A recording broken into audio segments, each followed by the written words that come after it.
Washington, D.C. will soon join Maine and Vermont in allowing convicted felons to vote from behind bars. So this is the Radical Democracy Podcast, Radical Democracy Channel.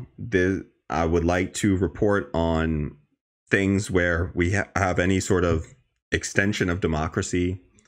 And so this was a cool one. I think this is just the sort of stuff that should be happening everywhere. But so let me read from this story posted July 14th.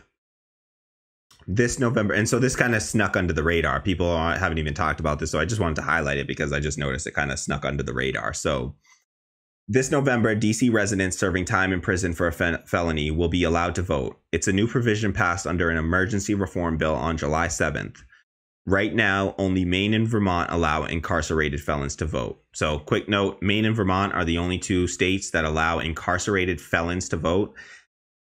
Just note, those are the two whitest states. So no coincidence there. I think that, disenfranchising felons is a political tool, and it's being deployed in a very racist way. And so it doesn't surprise me at all that it's not possible for felons to vote in all the rest of the places where, you have massive black population of prisoners. So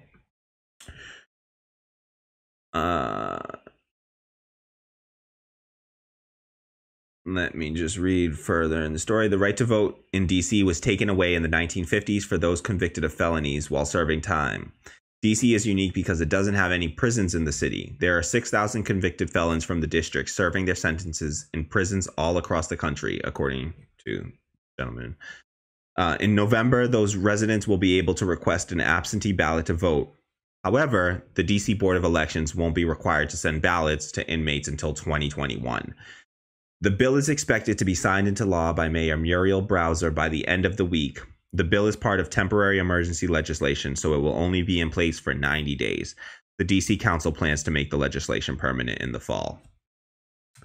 So I just wanted to highlight this, just kind of throw it out there, let folks know that this is happening, because it is this is what should be going on across the country. We should be pushing for legislation like this in every state that we, wherever you are, we should be pushing for legislation like this to restore democracy. If you believe in democracy, if you believe democracy is a fundamental right in a society, that it's the most, some people would say it's the most important right in a society, particularly a democratic society, then that should be an inalienable right and something that you can't take away from anyone for any reason. And I think that it's just a good thing to keep prisoners voting, because I think that it's a part of rehabilitation. I feel like you keep people, let them feel like it's if you believe that democracy is a human right and you remove a human right, then you are dehumanizing someone. So I believe that once you've declared something to be a human right, that should be, that we cannot take that human right away for any reason. So like things that I consider human right, like healthcare, housing, food, democracy.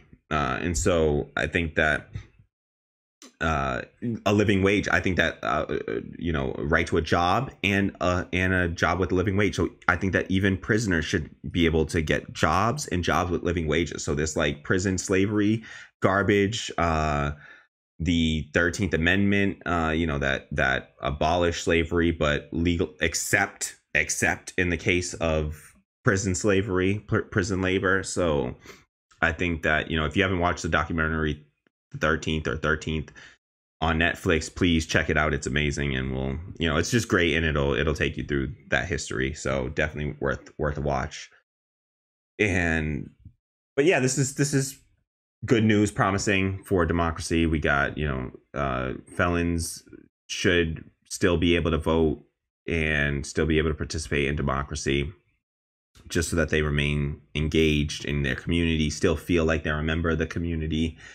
And I think that it'll just be easier for them to transition back into, normal life, quote unquote, and hopefully will go towards, in some small way, towards helping to reduce recidivism, like the rate of people returning back to prison after being let out. So just make people feel like they're part of the community still. Don't dehumanize people, because when you dehumanize, you just push them further into things like violence and isolation. And so very, destructive forces. So I thought that was promising, something that I definitely wanted to mention, since it did go under the radar. And I just like to see it happening. It is kind of, two things to point out. I mean, one, DC doesn't have any actual prisons there, and so they, it's not a massive impact, but there are 6,000 prisoners from DC, and apparently where you're registered to vote is like where you are like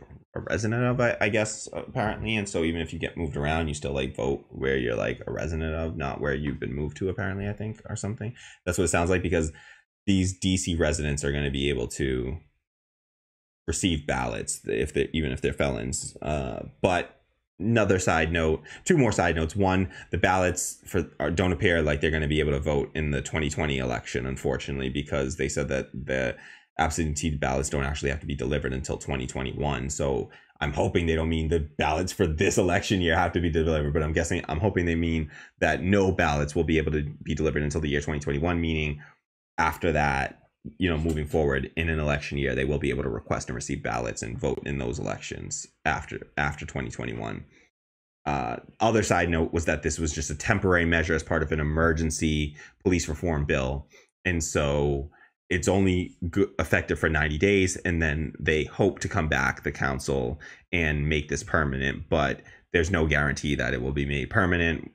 I'll keep an eye on it, give you an update when I can, if I see any news about it.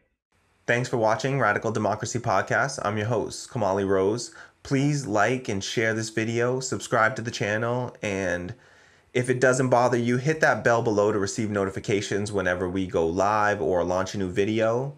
Please leave your thoughts in the comments below, and if you can afford it, do me a huge favor and head over to my Patreon at patreon.com/radicaldemocracy and throw me a few bucks. Whatever you can afford, it goes a long way, and I will greatly appreciate it. It helps the channel to continue to exist and to grow, and I really appreciate the support. Thank you so much, and I hope to see you soon. All right, peace. All right, that was a good one. That one's it. Thanks for watching Radical Democracy Podcast. I'm your host, Kamali Rose. Please like and share this video, subscribe to the channel, and if it doesn't bother you, hit that bell below to receive notifications whenever we go live or launch a new video. Please leave your thoughts in the comments below, and if you can afford it, do me a huge favor and head over to my Patreon at patreon.com/radicaldemocracy and throw me a few bucks. Whatever you can afford, it goes a long way, and I will greatly appreciate it. It helps the channel to continue to exist and to grow, and I really appreciate the support. Thank you so much, and I hope to see you soon. All right, peace. All right, that was a good one. That one's it.